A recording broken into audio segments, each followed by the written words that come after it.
रमा एकादशी व्रत कथा। जय श्री कृष्णा, राधे राधे। भगवान श्री लक्ष्मी नारायण जी की जय। आज कार्तिक मास की कृष्ण पक्ष की एकादशी तिथि है और इस एकादशी को रमा एकादशी के नाम से जाना जाता है और कुछ स्थानों पर इसे रमा ग्यारस भी कहते हैं। रमा मां लक्ष्मी का ही दूसरा नाम है, इसलिए इस एकादशी की व्रत कथा को सुनने से अपार धन संपत्ति की प्राप्ति होती है। जो व्यक्ति रमा एकादशी का व्रत करता है उसे बैकुंठ में स्थान प्राप्त होता है। साथ ही धरती लोक पर जब तक वह रहता है उस पर भगवान विष्णु की विशेष कृपा रहती है। पद्म पुराण के अनुसार रमा एकादशी व्रत कामधेनु और चिंतामणि के समान फल देता है। आज मैं आपको सुना रही हूँ रमा एकादशी की बड़ी ही दुर्लभ कथा। आज के दिन एकादशी माता और रमा एकादशी की पवित्र कथा को सुनने से मनुष्यों के सभी पाप और संकट कट जाते हैं और मनोकामनाओं की पूर्ति होती है तथा बैकुंठ की प्राप्ति होती है।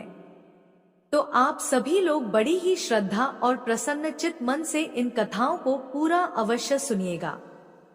तो आइए भगवान श्री हरि विष्णु जी के चरणों का ध्यान करते हुए इस पावन कथा को सुनते हैं। भाव विभोर होते हुए अर्जुन ने भगवान श्री कृष्ण से कहा, है माधव, अब आप मुझे कार्तिक माह के कृष्ण पक्ष की एकादशी की कथा सुनाइए। इस एकादशी का क्या नाम है तथा इसमें किस देवता का पूजन किया जाता है? इस एकादशी का व्रत करने से किस फल की प्राप्ति होती है? कृपा करके यह सब विधान पूर्वक कहिए। तब भगवान श्री कृष्ण जी ने कहा, है अर्जुन, कार्तिक माह के कृष्ण पक्ष की एकादशी का नाम रमा है। इसका व्रत करने से सभी पापों का शमन हो जाता है। इसकी कथा इस प्रकार है, इसे ध्यान पूर्वक श्रवण करो। भगवान श्री कृष्ण कहते हैं, हे अर्जुन, पौराणिक काल में मुचुकुंद नाम का राजा राज्य करता था। इंद्र, वरुण, कुबेर, विभीषण आदि उसके मित्र थे। वह बड़ा सत्यवादी तथा विष्णु भक्त था। उसका राज्य बिल्कुल निष्कंटक था। उसकी चंद्रभागा नाम की एक कन्या थी जिसका विवाह उसने राजा चंद्रसेन के पुत्र शोभन से कर दिया।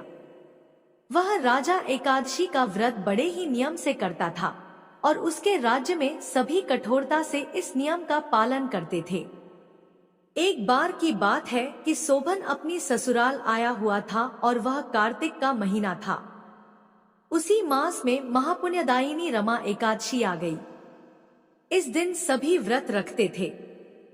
चंद्रभागा ने सोचा कि मेरे पति तो बड़े कमजोर हृदय के हैं, वे एकादशी का व्रत कैसे करेंगे, जबकि पिता के यहाँ तो सभी को व्रत करने की आज्ञा है। मेरा पति राजाज्ञा मानेगा तो बहुत कष्ट पाएगा। चंद्रभागा को जिस बात का डर था वही हुआ। राजा ने आदेश जारी किया कि इस समय उनका दामाद राज्य में पधारा हुआ है, अतः सारी प्रजा विधान पूर्वक एकादशी का व्रत करे। जब दशमी आई तब राज्य में ढिंढोरा पिटा।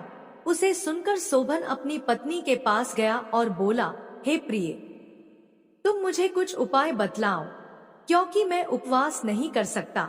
यदि मैं उपवास करूंगा तो अवश्य ही मर जाऊंगा। पति की बात सुन चंद्रभागा ने कहा, हे स्वामी, मेरे पिता के राज्य में एकादशी के दिन कोई भी भोजन नहीं कर सकता। यहाँ तक कि हाथी, घोड़ा, ऊंट, पशु आदि भी तृण, अन्न, जल आदि ग्रहण नहीं करते। फिर भला मनुष्य कैसे भोजन कर सकते हैं?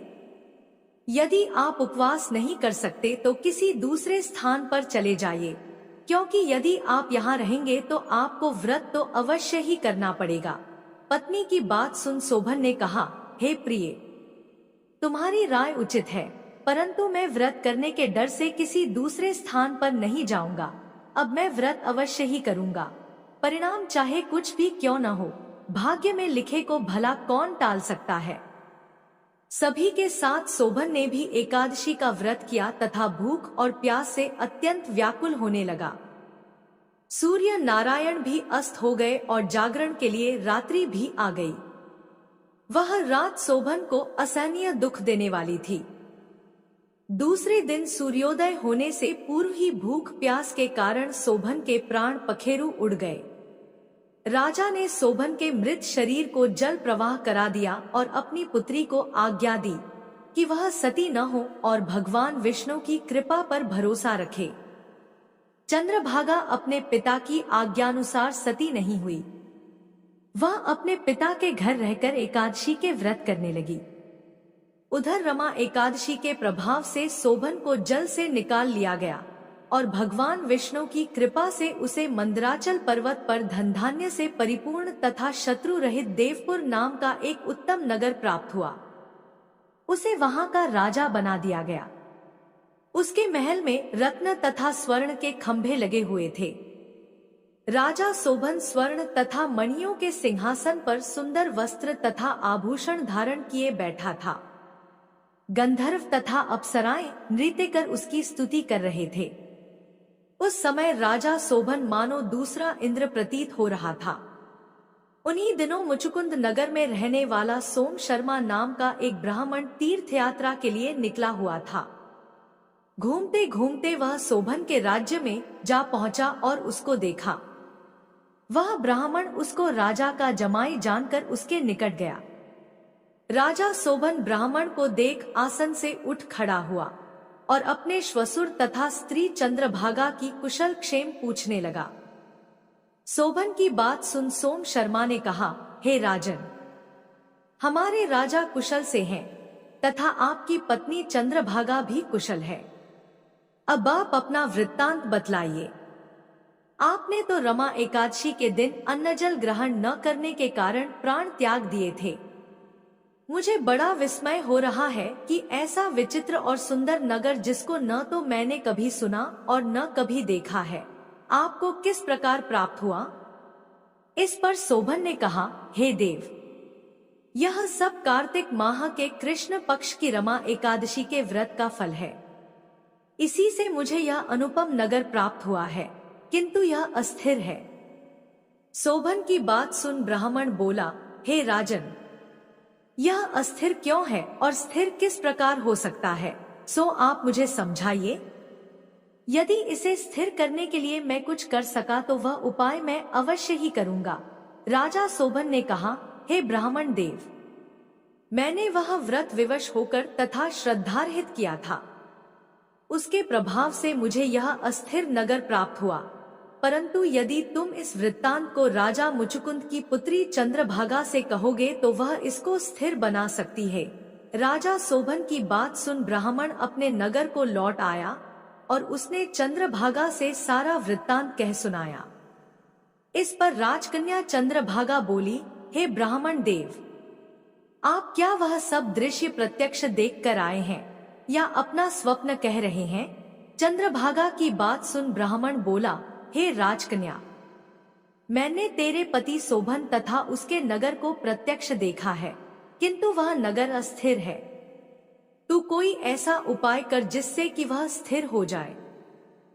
ब्राह्मण की बात सुन चंद्रभागा बोली, हे ब्राह्मण देव, आप मुझे उस नगर में ले चलिए, मैं अपने पति को देखना चाहती हूँ। मैं अपने व्रत के प्रभाव से उस नगर को स्थिर बना दूंगी। चंद्रभागा के वचनों को सुनकर वह ब्राह्मण उसे मंदराचल पर्वत के पास वामदेव के आश्रम में ले गया। वामदेव ने उसकी कथा को सुनकर चंद्रभागा का मंत्रों से अभिषेक किया। चंद्रभागा मंत्रों तथा व्रत के प्रभाव से दिव्य देह धारण करके पति के पास चली गई। शोभन ने अपनी पत्नी चंद्रभागा को देखकर उसे प्रसन्नतापूर्वक आसन पर अपने पास बैठा लिया। चंद्रभागा ने कहा, हे स्वामी, अब आप मेरे पुण्य को सुनिए। जब मैं अपने पिता के घर में 8 वर्ष की थी, तभी से मैं सविधि एकादशी का व्रत कर रही हूँ।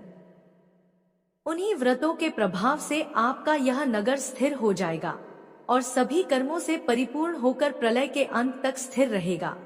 चंद्रभागा दिव्य स्वरूप धारण करके तथा दिव्य वस्त्रालंकारों से सजकर अपने पति के साथ सुखपूर्वक रहने लगी। हे अर्जुन, यह मैंने रमा एकादशी का महात्म्य कहा है। जो मनुष्य रमा एकादशी के व्रत को करते हैं उनके सभी पाप नष्ट हो जाते हैं। जो मनुष्य रमा एकादशी का महात्म्य सुनते हैं वह अंत समय में विष्णु लोक को जाते हैं। भगवान श्री कृष्ण कहते हैं, हे अर्जुन, भगवान श्रीहरि बड़े दयालु और क्षमावान हैं। श्रद्धा पूर्वक या विवश होकर भी यदि कोई उनका पूजन या एकादशी व्रत करता है तो वह उसे भी उत्तम फल प्रदान करते हैं। परंतु मनुष्य को चाहिए कि वह भगवान का पूजन पूरी श्रद्धा से करे। शोभन अपनी पत्नी द्वारा श्रद्धा पूर्वक किए गए एकादशी व्रतों के कारण अपने राज्य को स्थिर कर सका। ऐसी सुकर्मा पत्नी भगवान श्रीहरि की कृपा से ही प्राप्त हो सकती है। इसके बाद भगवान श्री कृष्ण जी अर्जुन से कहते हैं, अब मैं तुम्हें रमा एकादशी व्रत की विधि बताता हूँ, इसे ध्यानपूर्वक सुनो। रमा एकादशी व्रत के नियमों का पालन व्रत के एक दिन पहले यानी दशमी के दिन से ही शुरू हो जाता है। रमा एकादशी के दिन स्नान आदि से निवृत्त होकर व्रत का संकल्प करना चाहिए।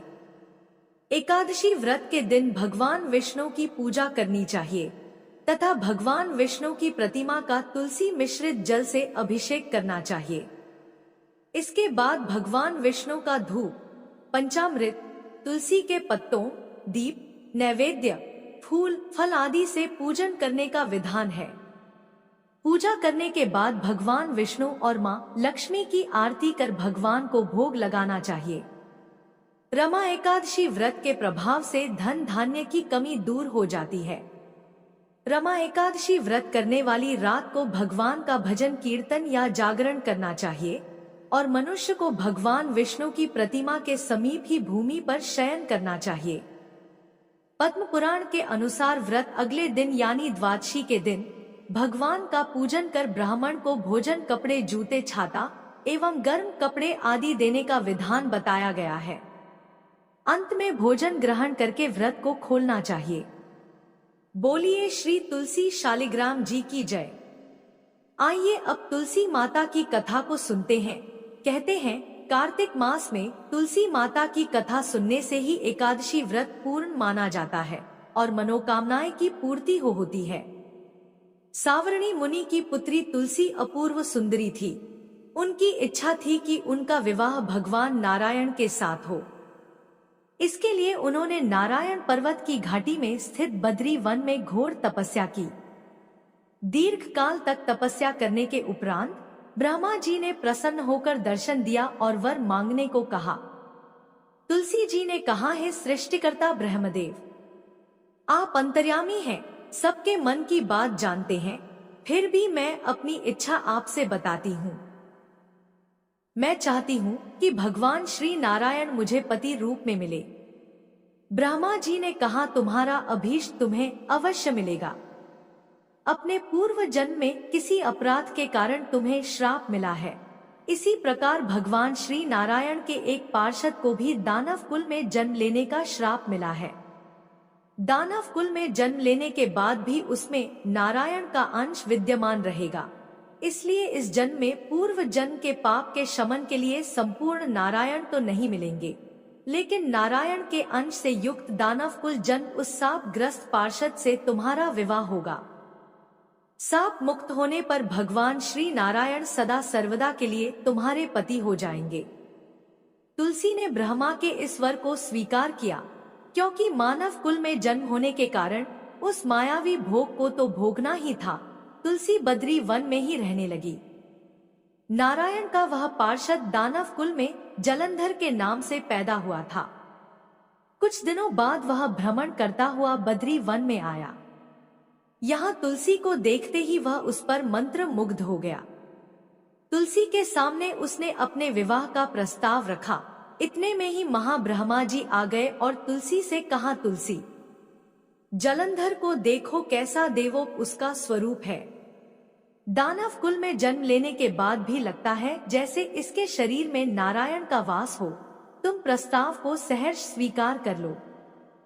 तुलसी को भी लगा कि उसकी तपस्या पूर्ण हुई, उसे इच्छित फल मिला है।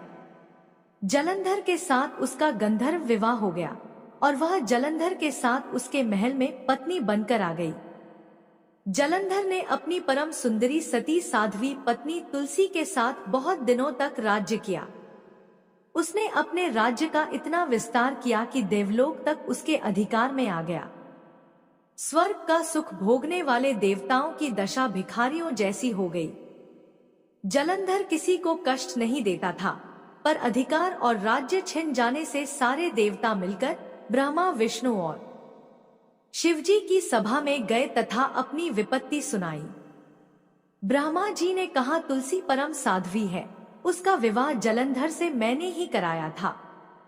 जलंधर को तब तक नहीं हराया या मारा जा सकता जब तक तुलसी को ना छला जाए। भगवान श्री हरि विष्णु जी ने कहा, जलंधर पूर्व जन्म में मेरा पार्षद था। श्राप के कारण उसे दैत्य कुल में जन्म लेना पड़ा। इस जन्म में भी मेरा अंश उसमें व्याप्त है, साथ ही तुलसी के पतिव्रत धर्म से वह अजय है। फिर देवताओं की सहमति से भगवान शिव ने जलंधर के पास संदेश भेजा कि या तो वह देवताओं को राज्य लौटा दे या फिर उनसे युद्ध करे। जलंधर भगवान शंकर के पास पहुंचा। उसने कहा, देवा आदि देव, आपके लिए देवताओं का पक्ष लेना उचित नहीं है। राज्य बढ़ाना हर राजा का कर्तव्य है। मैं किसी को दुखी नहीं कर रहा हूँ। देवताओं से कहिए कि वे मेरी प्रजा बनकर रहे। मैंने आपका कोई भी अपमान नहीं किया है। हमारा आपका युद्ध शोभा नहीं देता है। अगर आप हार गए तो बड़ी लज्जा की बात होगी। मैं हार गया तो आपकी कीर्ति बहुत अधिक नहीं बढ़ेगी। भगवान शंकर फिर हंसने लगे। वे तो सब रहस्य समझते थे। तुलसी और जलंधर के पूर्व जन्म के श्राप की अवधि लगभग पूरी हो चुकी थी। फिर शंकर जी बोले, इसमें कीर्ति और लज्जा की बात नहीं है। तुम देवों को राज्य लौटाकर उन्हें उनके पद पर प्रतिष्ठित होने दो। युद्ध से बचने का यही एक उपाय है। जलंधर ने कहा, मैंने युद्ध के बल से देवलोक जीता है, कोई उसे युद्ध के द्वारा ही वापस ले सकता है। यह मेरा अंतिम उत्तर है। अब मैं जा रहा हूँ। ऐसा कहकर जलंधर चला गया। उसने अपनी पत्नी तुलसी को सारी बातें बताई और कहा, कर्म भोग सब काल सूत्र में बंधा है। जीवन में हर्ष, शोक, भय, सुख, दुख, मंगल अमंगल काल के अधीन है। हम तो केवल निमित्त हैं। संभव है भगवान शिव देवों का पक्ष लेकर मुझसे युद्ध करें। तुम चिंता मत करना, तुम्हारा सती तेज मेरी रक्षा करेगा। दूसरे दिन भगवान शंकर के नेतृत्व में देवताओं ने युद्ध छेड़ दिया। जलंधर ने भीषण बाणों की वर्षा कर उनका वेग रोका। उसके प्रहार से देवता डगमगाने लगे। उसने दानवी शक्ति का प्रयोग कर मायावी युद्ध आरंभ किया। युद्ध स्थल पर वह किसी को भी दिखाई नहीं देता था, पर उसके अस्त्र शस्त्र प्रहार कर देवों को घायल कर रहे थे। देवगण अपने अस्त्र चलाएं तो किस पर चलाएं, क्योंकि कोई शत्रु सामने था ही नहीं। कई दिनों तक इस तरह भयंकर युद्ध चला और जलंधर पराजित नहीं हुआ। तब शिव जी ने विष्णु से कहा, विष्णु कुछ तो उपाय करो, अन्यथा मेरा तो सारा यश मिट्टी में मिल जाएगा। विष्णु जी ने सोचा, बल से तो जलंधर को हराया नहीं जा सकता, इसलिए छल का सहारा लेना ही पड़ेगा। उन्होंने तुरंत अपना स्वरूप जलंधर जैसा बनाया और अस्त्र शस्त्र से सुसज्जित हो तुलसी जी के पास पहुंच गए और बोले, प्रिय, मैं युद्ध जीत गया। सारे देवता भगवान शंकर समेत मुझसे हार गए। इस खुशी में आओ मैं तुम्हें अपने अंग से लगा लूं। पति को प्रत्यक्ष खड़ा देख तथा विजय का समाचार सुन वह दौड़कर मायावी जलंधर के गले से लिपट गई। इस प्रकार पति पत्नी दोनों ने आलिंगन हो खूब खुशी मनाई। पर पुरुष के साथ इस प्रकार के व्यवहार से उसका सती तेज नष्ट हो गया। उसका सती तेज जो जलंधर की कवच के रूप में रक्षा कर रहा था, वह कवच नष्ट हो गया। जलंधर शक्तिहीन हो गया। यह जानते ही भगवान शंकर ने उस पर अपने त्रिशूल से प्रहार किया। त्रिशूल के लगते ही जलंधर जलकर भस्म हो गया। जलंधर के मरने को जानकर भगवान विष्णु अपने असली रूप में आ गए। सामने अपने पति जलंधर के स्थान पर भगवान विष्णु को खड़ा देख तुलसी बहुत विस्मित हुई। उसको पता लग गया कि स्वयं नारायण ने उसके साथ छल किया है। क्रोध में आकर तुलसी जी ने श्राप दिया और भगवान विष्णु से कहने लगी, एक सती स्त्री का सतीत्व भंग करने के अपराध में तुम हृदयहीन पत्थर हो जाओ। विष्णु जी ने तुलसी के श्राप को शिरोधार्य कर कहा, हे देवी, तुम्हारे तथा जलंधर के कल्याण के लिए मुझे ऐसा करना पड़ा। तुम दोनों को श्राप मुक्त करना था। तुम भी अब अपना शरीर त्याग कर तुलसी बिरवा के रूप में जन्म लोगी और मेरी पूजा तुलसी दल से होगी। मैं शालिग्राम पत्थर बनूंगा, मेरे शीश पर तुम आदर से विराजमान होगी। तुम्हारे पति की हड्डियों के चूर्ण से शंख की उत्पत्ति होगी। उस शंख ध्वनि से देवताओं तथा मेरी पूजा आराधना होगी। जहां शंख ध्वनि होगी वहां मंगल में मैं विराजमान रहूंगा। तुमने पूर्व जन्म में बद्री वन में मुझे पाने के लिए बड़ी तपस्या की थी। अब अगले जन्म में मैं नारायण के रूप में बद्रीनाथ वन में स्थापित होऊंगा और मेरी पूजा अर्चना फल फूल से ना होकर तुम्हारी तुलसी दल से होगी। मेरे शीश पर विराजमान होकर तुम मुझसे भी ऊंचा पद प्राप्त करोगी। बोलिए श्री लक्ष्मी नारायण भगवान की जय। बोलिए श्री तुलसा जी शालिग्राम जी की जय। अब आइए सुनते हैं एकादशी माता की कथा। एक बूढ़ी माँ ने एक बार एकादशी का व्रत रखा। बड़ा ही भाव भक्ति से पूजा अर्चना की। उन्हें वृद्धा अवस्था में क्या बाधा थी। वे तो अपने पुत्र पत्रों की सुख सुविधा के लिए व्रत रखने लगी थी। वे दिन भर तो जरा कठोर मन करके अपनी प्यास को रोके रही। दिन में पूजा पाठ किया, कथा सुनी और पंडित जी को मिट्टी के पात्र में भरकर पानी और ऋतु फल दान में दिए। दोना भर भर के भूरा शक्कर वितरण किया। उन्हें गर्मी के कारण बहुत बेचैनी हो रही थी। इस कारण से बड़ी देर तक पानी में पड़ी रही और पानी के कुल्ला करती रही। अपना मुंह बार बार धोती रही। तब कहीं थोड़ा बहुत धैर्य बंध पाया। धूप तो तेज पड़ ही रही थी, इस कारण बार बार मुंह सूख रहा था। बूढ़ी माँ बहुत बेचैन हो रही थी, क्योंकि एक तो बुढ़ापा और दूसरे यह भयंकर गर्मी।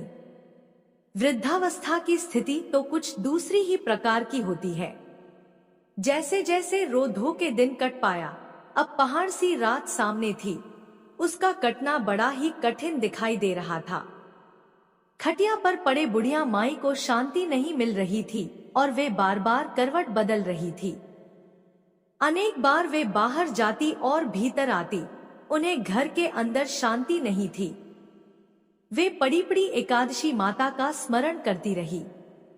वे कहती रही कि हे एकादशी माता, आप मेरी लाज रखिएगा। आप ही मुझे शक्ति दे दीजिएगा, जिससे मैं भली भांति आपका व्रत कर सकूं और यह पहाड़ सी रात शांतिपूर्वक व्यतीत हो सके। प्यास के कारण बूढ़ी माँ की बेचैनी तो बढ़ ही रही थी। उन्होंने धैर्य रखने का बहुत प्रयास किया, किंतु सहनशीलता की सीमा टूट गई और वे घबराकर एकदम चिल्ला पड़ी। बोली कि बचाओ बचाओ।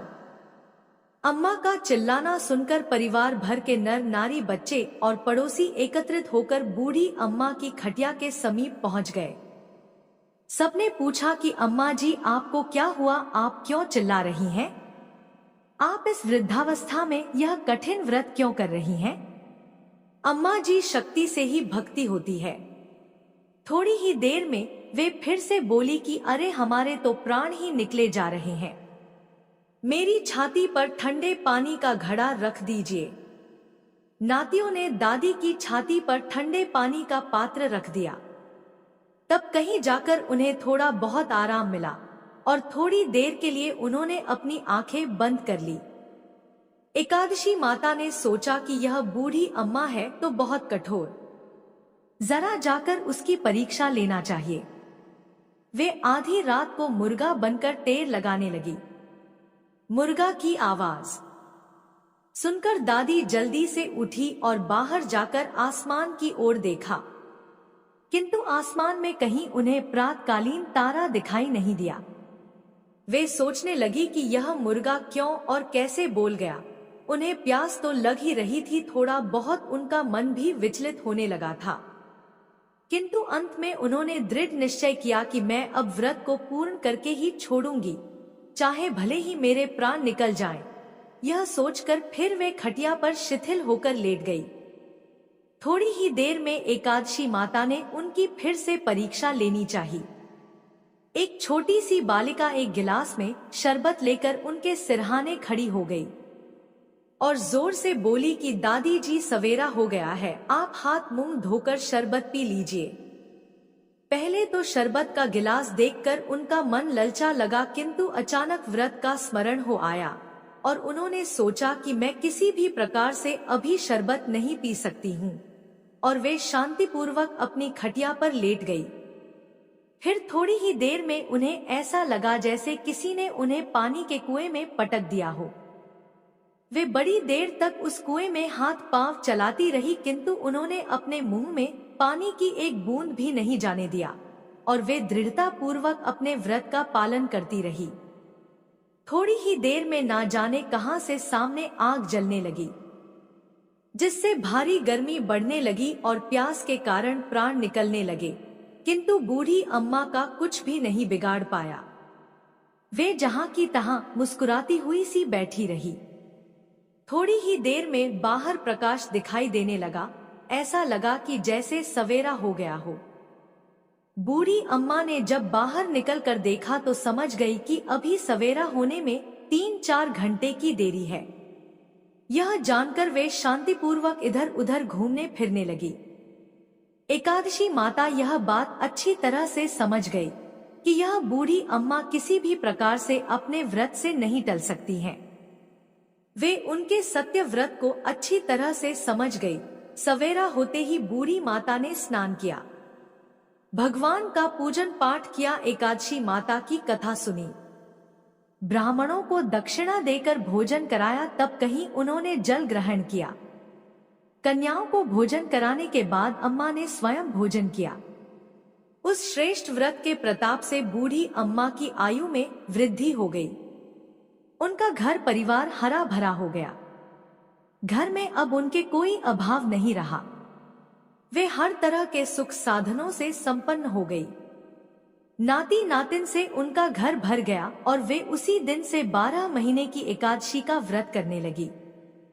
एकादशी माता के व्रत के प्रताप से इस संसार में हर प्रकार के सुख भोग कर अंत में वैकुंठ धाम को चली गई। जैसे एकादशी माता ने बूढ़ी माता और उनके परिवार को हरा भरा किया, ऐसे ही एकादशी माता हम सभी की मनोकामनाएं को पूर्ण करें। बोलिए श्री लक्ष्मी नारायण भगवान की जय। अब सुनिए भगवान श्री कृष्ण और सत्यधामा की कथा। इस पौराणिक कथा के अनुसार जब देवर्षि नारद श्री कृष्ण से मंत्रणा करके चले गए, तब हर्ष से गदगद होकर सत्यभामा ने अपने पति श्री कृष्ण से कहा, हे स्वामी, मैं धन्य हूँ, मेरा सफल जीवन धन्य है, मैं अपने को कृतकृत्य समझती हूँ। मेरे जन्मदाता वे माता पिता भी धन्य हैं, क्योंकि उन्होंने निःसंदेह त्रैलोक्य सुंदरी मुझ सत्यभामा को जन्म दिया है। इस सुंदरता का ही प्रभाव है कि आपकी 16,000 स्त्रियों के रहते हुए भी मैं आपको विशेष प्रिय हूँ। केवल इसी के लिए मैंने कल्पवृक्ष के साथ आदिपुरुष आपको विधिपूर्वक संकल्प कर नारद के लिए उस समय समर्पित कर दिया था, जब संसार के लोग कल्पवृक्ष का नाम तक नहीं जानते थे। वही कल्पवृक्ष उस समय से मेरे आंगन में लगा हुआ है। हे मधुसूदन, तीनों लोकों के स्वामी भगवान लक्ष्मीपति की मैं अतिशय प्रियतमा हूँ, इसलिए मैं आपसे कुछ पूछने की इच्छा करती हूँ।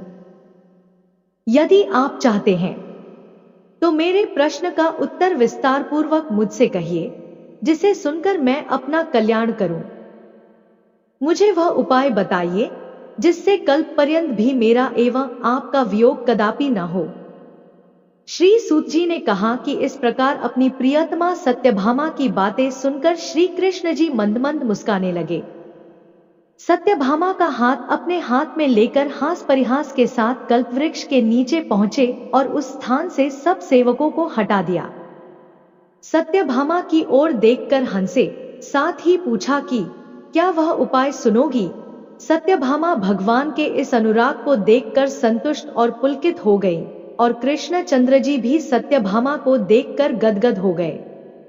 श्री भगवान ने कहा कि हे देवी, वास्तव में इन 16,000 स्त्रियों के रहते हुए भी तुम मुझे प्राण के तुल्य प्यारी हो। तुम्हारे लिए, तुम्हारी कल्प वृक्ष वाली जिद रखने के लिए देवताओं के साथ इंद्र से भी लड़ गया था।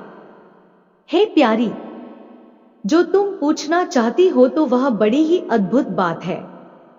तुम्हें मैं जो किसी को न देने वाली बहुमूल्य वस्तु को भी दे देता हूं, न करने वाला काम भी करता हूं, छिपाने वाली बात भी कह देता हूं, तो फिर मुझसे पूछने की आवश्यकता ही क्यों थी?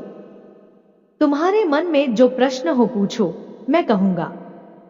सत्यभामा ने कहा, हे नाथ, मैंने पूर्व जन्म में कौन सा दान, व्रत अथवा तपस्या की थी जिसके प्रभाव से मैं संसार में पैदा होकर भी संसार की बाधाओं से मुक्त हूं और आपकी अर्धांगिनी हूं।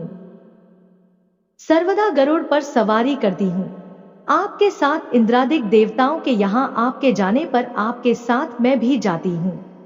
यही मैं पूछती हूं कि मैंने उस जन्म में कौन सा शुभ कर्म किया है। पूर्व जन्म में मैं कौन थी, मेरा कैसा स्वभाव था और मैं किसकी पुत्री थी? श्री कृष्णचंद्र जी ने कहा, हे प्रिय, तुम सावधान होकर सुनो, मैं तुम्हारे पूर्व जन्म की कथा कहता हूं। उस जन्म में तुमने जिस पवित्र व्रत को किया था सो बतलाता हूं। जबकि सतयुग का अंत हो रहा था, उस समय मायापुरी में एक अत्रि गोत्र वाला देवशर्मा नामक ब्राह्मण निवास करता था। वह समस्त वेदों तथा वेदांगों में पारंगत, अतिथि पूजक, अग्निहोत्री तथा सूर्य नारायण का व्रत करता था। सर्वदा सूर्यदेव की उपासना करने के कारण वह दूसरे सूर्य की भांति देदीप्यमान था। उसको वृद्धावस्था में गुणवती नाम की एक कन्या उत्पन्न हुई। देव शर्मा को उस पुत्री के अतिरिक्त कोई संतान नहीं थी। उसने अपनी पुत्री का विवाह अपने एक शिष्य चंद्र के साथ कर दिया। नपुत्र विहीन देव शर्मा अपने शिष्य चंद्र को अपने पुत्र के समान मानते थे और जितेंद्रिय चंद्र भी देव शर्मा को अपने पिता के सदृश समझता था। एक दिन चंद्र और देव शर्मा दोनों कुश और समिधा लाने के लिए वन में गए और इधर उधर घूमते घूमते हिमालय के समीप एक उपवन में पहुंच गए। तब उन्होंने एक विकराल राक्षस को अपनी ओर आते हुए देखा। उसे देखकर ये दोनों भय से व्याकुल हो गए। शरीर के अंग शिथिल हो गए और वे भागने में असमर्थ हो गए। यमस्वरूप उस राक्षस ने उन दोनों को मार डाला। हमारे गणों ने उस क्षेत्र के प्रभाव और उन दोनों के धार्मिक स्वभाव के कारण उन दोनों को बैकुंठ धाम में पहुंचाया। जीवन भर उन दोनों ने जो सूर्यदेव का आराधन किया था, उसी से मैं उन पर बहुत प्रसन्न था। हे प्रिय, शैव, सूर्योपासक, गणेश के पूजक, वैष्णव और शक्ति के पूजक, जैसे वर्षा का पानी समुद्र में गिरता है, उसी भांति ये सब अंत में मेरे ही समीप आते हैं। अकेला मैं ही नाम और क्रिया के भेद से 5 रूपों में विभक्त हूं। जैसे किसी का नाम देवदत्त है, वही देवदत्त किसी का बाप है, किसी का पुत्र है, किसी का भाई है और किसी का भतीजा है। लेकिन वास्तव में यह देवदत्त एक ही है। अस्तु, सूर्य के समान तेजस्वी वे दोनों मेरे बैकुंठ में आकर रहने लगे। विमान पर यात्रा करते थे, उनका मेरे समान रूप था। वे मेरे ही समीप रहते थे और उनके शरीर में दिव्य चंदन लगा रहता था। प्रेम से बोलिए, लक्ष्मी नारायण की जय, गौरी पुत्र गणेश की जय।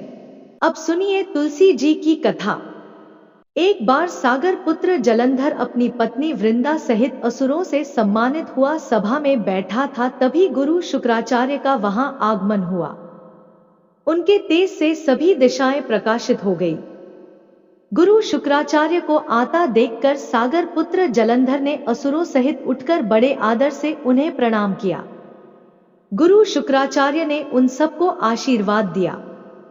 फिर जलंधर ने उन्हें एक दिव्य आसन पर बैठाकर स्वयं भी आसन ग्रहण किया। फिर सागर पुत्र जलंधर ने उनसे विनम्रता पूर्वक पूछा, हे गुरुजी, आप हमें यह बताने की कृपा करें कि राहु का सिर किसने काटा था? इस पर दैत्य गुरु शुक्राचार्य ने विरोचन पुत्र हिरण्यकश्यपु और उसके धर्मात्मा पौत्र का परिचय देकर देवताओं और असुरों द्वारा समुद्र मंथन की कथा संक्षेप में सुनाते हुए बताया कि जब समुद्र से अमृत निकला तो उस समय देवरूप बनाकर राहु भी पीने बैठ गया। इस पर इंद्र के पक्षपाती भगवान विष्णु ने राहु का सिर काट डाला। अपने गुरु के मुख से इस प्रकार के वचन सुनकर जलंधर के क्रोध की सीमा न रही, उसके नेत्र लाल हो गए। फिर उसने अपने धस्मर नामक दूत को बुलाया और उसे शुक्राचार्य द्वारा सुनाया गया वृत्तांत सुनाया। तत्पश्चात उसने धस्मर को आज्ञा दी कि तुम शीघ्र ही इंद्रपुरी में जाकर इंद्र को मेरी शरण में लाओ। धस्मर जलंधर का बहुत आज्ञाकारी एवं निपुण दूत था। वह जल्द ही इंद्र की सुधर्मा नामक सभा में जा पहुंचा और जलंधर के शब्दों में इंद्र से बोला, हे देवताधाम, तुमने समुद्र का मंथन क्यों किया और मेरे पिता के समस्त रत्नों को क्यों ले लिया? साकर के तुमने अच्छा नहीं किया। यदि तू अपना भला चाहता है तो उन सब रत्नों एवं देवताओं सहित मेरी शरण में आजा, अन्यथा मैं तेरे राज्य का ध्वंस कर दूंगा। इसमें कुछ भी मिथ्या नहीं है। इंद्र बहुत विस्मित हुआ और कहने लगा, पहले मेरे भय से सागर ने सब पर्वतों को अपनी कुक्षी में क्यों स्थान दिया और उसने मेरे शत्रु दैत्यों की क्यों रक्षा की? इसी कारण मैंने उनके सब रत्न हरण किए हैं। मेरा द्रोही सुखी नहीं रह सकता, इसमें संदेह नहीं। इंद्र की सी बात सुनकर वह दूत शीघ्र ही जलंधर के पास आया और सब बातें कह सुनाई। उसे सुनते ही वह दैत्य मारे क्रोध के अपने ओष्ठ फड़फड़ाने लगा और देवताओं पर विजय प्राप्त करने के लिए उसने उद्योग आरंभ किया। फिर तो सब दिशाओं पाताल से करोड़ों करोड़ों दैत्य उसके पास आने लगे। शुंभनिशुंभ आदि करोड़ों सेनापतियों के साथ जलंधर इंद्र से युद्ध करने लगा। शीघ्र ही इंद्र के नंदन वन में उसने अपनी सेना उतार दी। वीरों की शंख ध्वनि और गर्जना से इंद्रपुरी गूंज उठी। अमरावती छोड़ देवता उससे युद्ध करने चले। भयानक मारकाट हुई। असुरों के गुरु आचार्य शुक्र अपनी मृत संजीवनी विद्या से और देवगुरु बृहस्पति द्रोणागिरी से औषधि लाकर जिलाते रहे। इस पर जलंधर ने क्रुद्ध होकर कहा कि मेरे हाथ से मरे हुए देवता जी कैसे जाते हैं? जिलाने वाली विद्या तो आपके पास है। इस पर शुक्राचार्य ने देवगुरु द्वारा द्रोणाचार्य से औषधि लाकर देवताओं को जिलाने की बात कह दी। यह सुनकर जलंधर और भी कुपित हो गया। फिर शुक्राचार्य जी ने कहा, यदि शक्ति हो तो द्रोणागिरी को उखाड़कर समुद्र में फेंक दो, तब मेरे कथन की सत्यता प्रमाणित हो जाएगी। इस पर जलंधर कुपित होकर जल्द ही द्रोणागिरी पर्वत के पास पहुंचा और अपनी भुजाओं से पकड़कर द्रोणागिरी पर्वत को उखाड़कर समुद्र में फेंक दिया। यह तो भगवान शंकर का तेज था, इसमें जलंधर की कोई विचित्रता नहीं थी। तत्पश्चात यह सागर पुत्र युद्ध भूमि में आकर बड़े तीव्र गति से देवताओं का संहार करने लगा। जब द्रोणाचार्य जी औषधि लेने गए तो द्रोणाचल को उखड़ा हुआ शून्य पाया। वह भयभीत हो देवताओं के पास आए और कहा कि युद्ध बंद कर दो, जलंधर को अब नहीं जीत सकोगे। पहले इंद्र ने शिवजी का अपमान किया था। यह सुन सेवता युद्ध में जय की आशा त्याग कर इधर उधर भाग गए। सिंधुसुत निर्भय हो अमरावती में घुस गया। इंद्र आदि सब देवताओं ने गुफाओं में शरण ली। प्रेम से बोलिए लक्ष्मी नारायण की जय।